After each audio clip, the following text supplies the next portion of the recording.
24 апрелде Бишкектин Свердлов райондук соту социал-демократтар Темирлан Султанбековду, Ирина Карамушкинаны жана Роза Түрксеверди 3 жылдык пробация менен абактан бошотту. Сот процесси жабык өттү. Адвокат Айбек Турдуев соттун чечимин мыйзамсыз деп атап, өкүм боюнча даттанышаарын билдирди. Анын айтымында иште тагылган айыптар боюнча эч кандай далилдер жок. Эгер сот мыйзамдын алкагында чечим чыгарганда, айыпталуучулардын баарын актамак. Что касается самого судебного процесса и так далее, у нас очень много есть комментариев.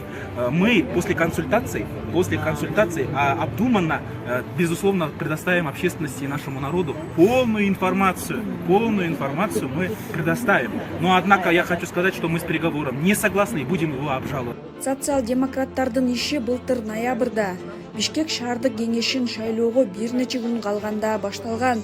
Анда милиция партиянын штабын тинтүүгө алып, добуш сатып алуу иши боюнча Султанбековду, Карамушкинаны жана Түрксеверди кармаган. Партия өзү шайлоодон четтетилген. Кийинчерээк иштин фигуранттарына алдамчылык жана шайлоо өнөктүгүн каржылоонун эрежелерин бузуу боюнча жаңы айыптар тагылган. Сот отурумдары февралдын аягынан бери жабык өтүп келген. Адвокаттар процесстин жүрүшүндө мыйзам бузуулар болуп жатканын бир нече жолу билдиришкен.